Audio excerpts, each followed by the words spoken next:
Subscribe now and press the bell icon. Never miss an update. आपका एक बार फिर से स्वागत करता हूं अपने नए YouTube चैनल जिसका नाम है डियर टीचर। दोस्तों, मैं आपको समझा रहा था संख्याओं के बारे में।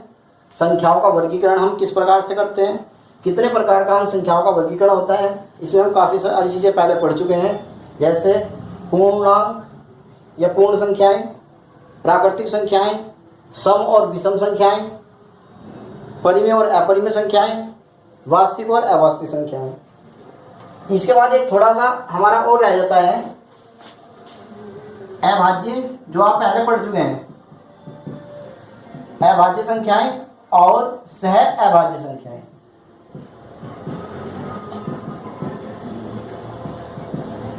अभाज्य संख्याएं तो आप जानते ही हैं, 2, 3, 5, 7, यानी कि वे संख्याएं जो केवल या तो एक से विभाजित होती है पूर्णांक या अपने आप से स्वयं से विभाजित होती हैं।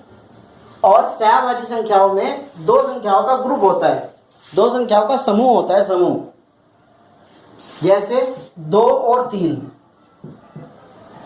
ये आपकी सहअभाज्य संख्याएं हैं। सहअभाज्य संख्याएं वो होती हैं जिनका केवल एक यानी कि 1, जिनका केवल एक यानी कि 1 कॉमन फैक्टर होता है। एक को छोड़कर इनका कोई भी कॉमन फैक्टर नहीं अगर है तो ये संख्याएं सहअभाज्य हैं। अब इसमें ये जरूरी नहीं है कि दोनों संख्याएं अभाज्य हों, दोनों संख्याएं अभाज्य हो भी सकती हैं, नहीं भी हो सकती। जैसे 2 और 3 का जो ग्रुप है आपका सहअभाज्य है, 3 और 4 का ग्रुप भी आपका सहअभाज्य ही है, क्योंकि अगर इनका कॉमन फैक्टर क्या है हम चेक करें तो वो एक ही होगा।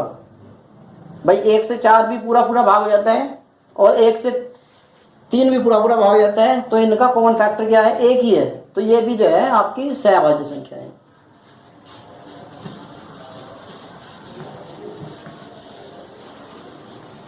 अब दोस्तों, जैसा कि आप जानते हैं, गणित में 4 प्रमुख संख्याएं होती हैं। अगर हम शुरुआती अपने शिक्षण की बात करें, अपनी प्रारंभिक कक्षा की बात करें, तो जो गणित होता है आपका मैथमेटिक्स, इसमें 4 बेसिक संख्याएं होती हैं जो आप भली भांति जानते हैं।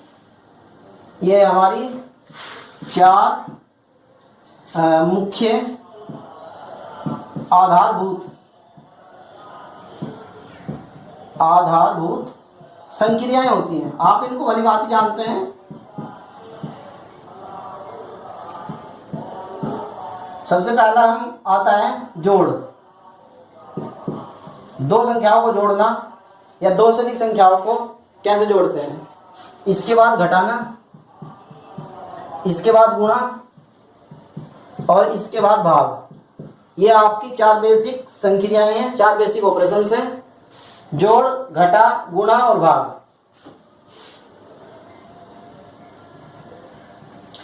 अब दोस्तों, जैसा कि आप जानते हैं, इन चारों ही संख्याओं का बहुत ही महत्वपूर्ण स्थान है। ये वे संख्याएं हैं जो गणित की जो है रीढ़ हैं, इनके बिना गणित आगे जो है नहीं बढ़ सकता।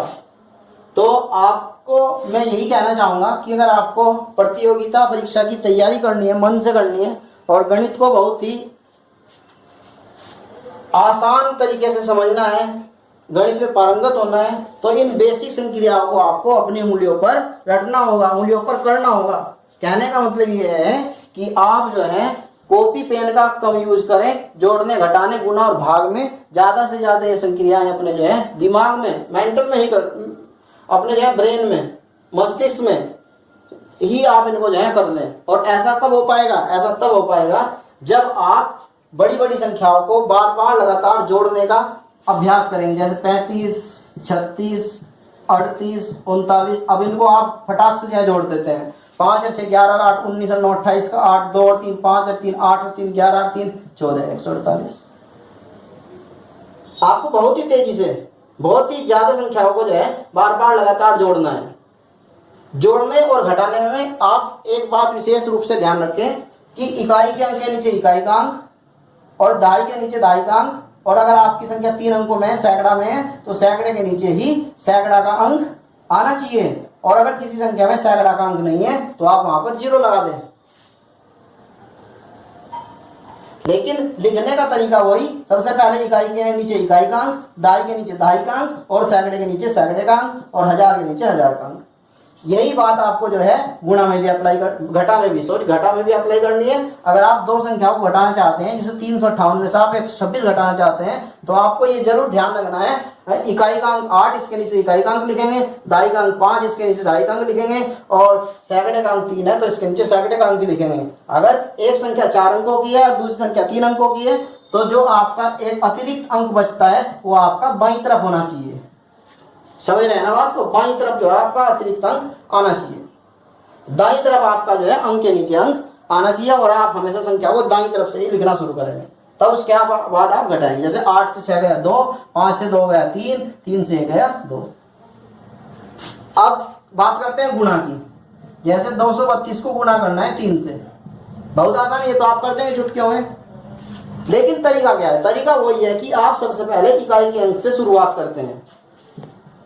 इकाई के अंक से इकाई के अंक को गुणा करते हैं, 3 दूनी 6, 3 तिया 9, 3 दूनी 6, बहुत आसान तो हो गया, ठीक। लेकिन अगर आपकी संख्या 2 अंकों में हो जाती है, जैसे 339 गुणा 39, फिर आपको क्या करना है? पहले इकाई के अंक की गुणा सभी अंकों में, उसके बाद दहाई के अंक की गुणा सभी अंकों में। इस प्रकार से आप अपनी गुणा करेंगे।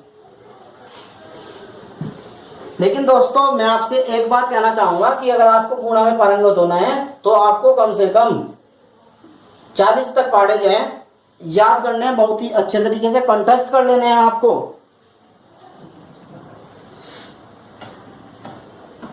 अगर आप 40 तक ना कर पाए तो कम से कम 20 या 30 तक तो आपके पढ़े बिल्कुल जो है तो जबान पर होने चाहिए, ताकि आपको कहीं पर भी गुणा करने में कोई दिक्कत ना आए। इसके बाद अगली संक्रिया है भाग। भाग की संक्रिया में भी हमको ध्यान रखना है कि अगर हमारे जो है पहाड़े याद होंगे, अगर हमारे 20 तक 30 तक या 40 तक पहाड़े याद होंगे, तो भाग को हम बहुत ही आसान तरीके से, बहुत ही जल्दी से और बहुत ही सही कर पाएंगे। भाग करते समय आपको कुछ बेसिक बातें जो है ध्यान रखनी है। मैंने अक्सर देखा है कि बहुत ही छोटे छोटे सवालों में बहुत ही बड़ी क्लास के बच्चे भी और कभी कभी कुछ टीचर भी, कुछ हमारे जो है टीचर भी, जिनको उन बातों की जानकारी नहीं होती, गलतियां कर देते हैं। तो आपको ऐसी कोई भी गलती नहीं करनी है। जैसे 1256, इस संख्या को आपको भाग करना है 4 से। आसान ही है, कोई दिक्कत की बात नहीं है इसमें। तो भाग करेंगे 4 से। सबसे पहले तो हम ये देखते हैं कि जिस संख्या से हम भाग कर रहे हैं वो क्या है। फिर हम ये देखते हैं कि जिस संख्या से हम भाग कर रहे हैं उसकी भाग उससे हमेशा बड़ी संख्या हो जाती है। अब अगर हम 4 की भाग 1 को देंगे तो नहीं हो पाएगा, क्योंकि 4 बड़ा है 1 छोटा है। होना इसको बड़ा चाहिए था इससे, तो हम क्या करेंगे, 2 अंकों को एक साथ मिलाकर तब भाग करेंगे। तो 4 का पहाड़ा हम 3 बार पढ़ेंगे, तो 4 तिया 12, अभी 12 आ गया। 12 से 12 फिर घटाते हैं, कुछ नहीं बचता।